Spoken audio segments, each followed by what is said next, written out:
In 2021, I heard a lot of people raving about how good Tales of Arise was. It's a JRPG from Bandai Namco Entertainment. It came out on pretty much all apart from Nintendo Switch, all the modern consoles. And it seemed to be looking a lot like a much more fun and campy version of Final Fantasy VII Remake in terms of the combat system. The number of people talking about how exciting this game was got me excited. I wasn't that familiar with the Tales of series. I knew about it. It's definitely pretty much every console generation has had a couple of Tales of game. The early ones in the series, Symphonia, I remember having a lot of hype behind them. It felt as though the series has sort of become a bit redundant in the last few years, but Tales of Arise definitely put it back on the map. So I added it to my wish list. This is a game I was interested in. And then at the end of 2022, I finally got hold of a copy. Thank you very much for the people who purchased it for me, and I decided this was going to be my end of 2022, start of 2023 game. It was the game I entered the new year playing, and although it's taken me nearly a month of picking up and putting it down, I've completed it last night. It's exciting. I completely understand the people who said they loved it. I'm not 100% sure if I'm completely sold on it. The combat system, yeah, I can understand why people like it. For me, it just felt a bit too button mashy without giving me the satisfying visceral feedback that a beat 'em up action style game would give you. I think I probably was pushing the buttons too fast. I do think you probably meant to take them too slow. Maybe you could approach this game much more tactically than I did, but I've never really felt the need for tactics. You fall into a fairly steady rhythm where your main character has to attack with certain action buttons. They deplete the number of action points you have, so then you revert back to using standard attacks. However, whilst you're attacking, your action points won't regenerate. If you want them to regenerate, you've got to stop. But once you've got a pretty full party, as you fight, the characters sort of develop an overdrive special attack, and every time you get one of your companions to do a special attack, it refills your action gauge. So you fall into a routine of standard attacking, which you can hit 2 or 3 strikes in a row without losing your combo, then doing a special attack, and you've got several of these to choose between different arts. Then revert to standard attacking. The idea is just to keep the combo going long enough so that one of your companions will develop an overdrive before you run out of your action points between your action attacks. Get proficient at this and you can develop combos, over 100, nearly up to 200 long without any, and as long as you move around just enough to avoid or dodge any obvious hits where the enemies are psyching up to attack you. Yeah, it's a fun combat system, but I think the main problem for me is the dodging. You can't just dodge on the fly. You have to recognise very early on that the enemy is going to attack, because you can't just cancel out of an animation. Once you've pressed the button to commit to an attack, you have to wait for that attack to finish before you can then start dodging or moving on to the next one. This is why I think the way I played it, which was fairly button mashy, it got me into rhythm, it got me into routine, but I was just brute forcing my way through every single boss.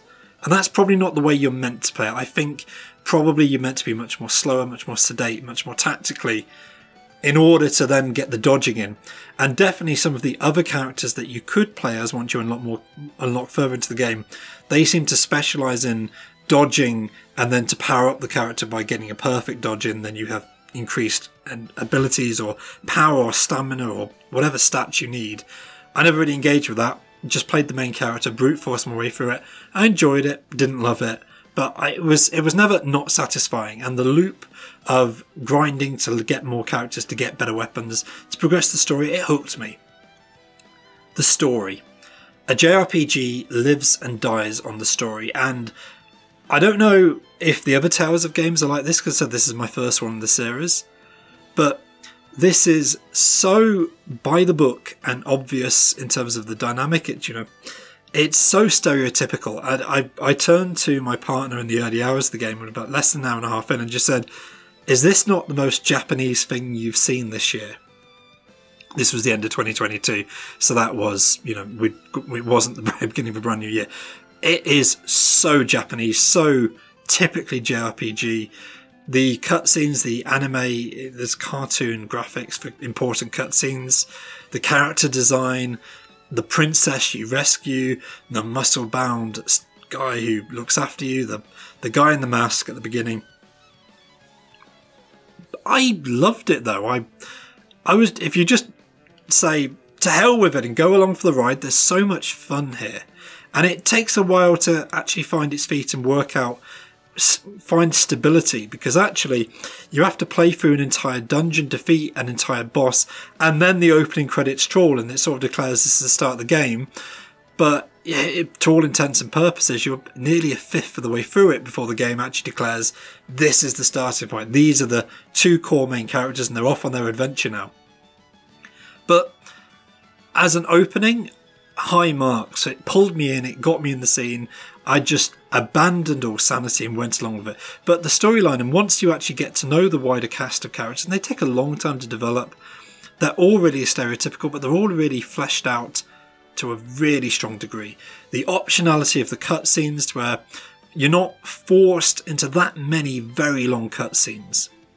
What you have instead is, when you enter an area, an option to press a shoulder button to see a animated cartoon style interactions between the characters. They talk about who they are, what they want, their needs, or just a lot of just fun stuff where they argue about cooking, laundry, dishes.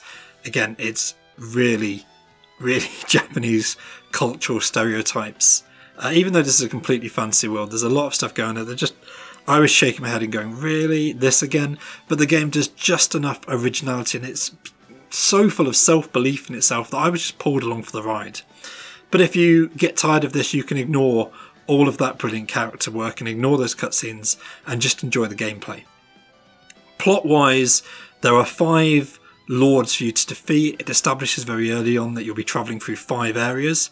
The name, Tales of Arise, is very on the nose. This entire game is about people rising up against the system, against the society around them. I was a bit disappointed that the things shown in the cutscenes of these anime opening, the music is really strong, particularly the battle music and the vocal song that plays at the start. Again, it just does a really good job of pulling you into the journey and getting you psyched up for the kind of game it's telling.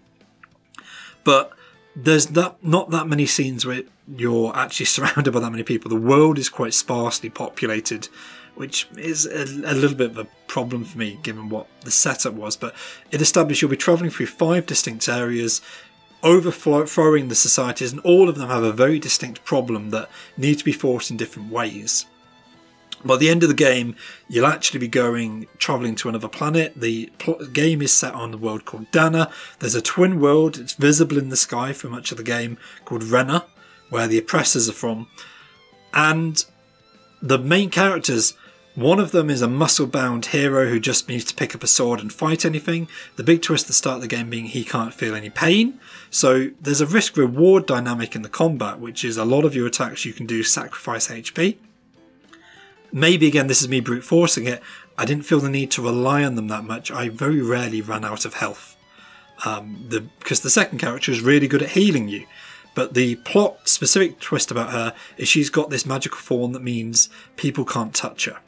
There's an emotional thing where she's, protecting herself in this prickly thorns that mean that she can't connect with people. And her real world physical plight is that if people touch her, they get this sharp snap of pain in these horrible thorns. Subtle storytelling, this absolutely is not. It's so on the nose. Oh, the emotionally stunted woman also has physical forms that prevent people touching her. And that distorts and makes her emotional isolation even worse.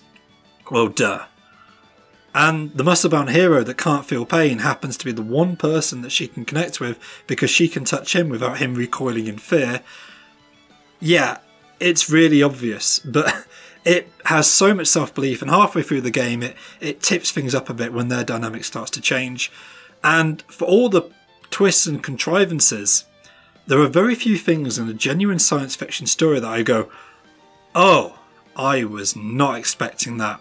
And when the characters travel to the world of Rena, which is where the oppressors are ostensibly from, and you see what's going on this planet, and I'm not going to say here, there's spoiler-free video this, but when I saw Rena and the design of that planet and what was happening on that planet, that's a genuinely shocking, good science fiction concept about what's going on that world.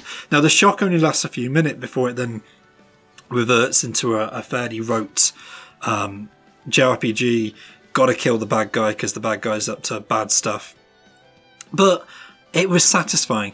I'd say pacing-wise, there's a big problem in the penultimate area where there's a good 45 minutes of lore dumping because they realised they were hiding so much stuff from you throughout the entirety of the game, and they just have to dump all of this stuff on you, and now you're in a constant stream of cutscenes, and then you move around, talk to someone else, and more cutscenes, and so much stuff is just fired on you. And a lot of it was kind of like, oh yeah, I'd expected that makes sense, but it's confirmation of things you just expected, and some stuff that just comes completely out of the blue. I'd say the last few hours of the game, pacing-wise, irritated me, and there seems to be a common problem because after all the lore dumping, all there's really left to do is all the side quests to get more loot, to upgrade your materials, to get better weapons. You don't need the best weapon of the game to beat the final boss. It's not that hard. There's apparently a load of post-game content you can engage in, but the story pulled me along to the end. I'm happy, I'm delighted. There won't be a direct sequel. They've confirmed this is a one and done. They did everything they wanted to do, and yeah, I think they did a really good job. And it's got me wondering, should I go back and visit the earlier games in the Tales series, which, some of them I've heard of, and they're meant to be really good and strong, particularly Symphonia. Please, if you've got any thoughts on this game, or you can recommend one of the previous Tales games that you'd recommend I go and try out, put it in the comments below. And thank you for listening.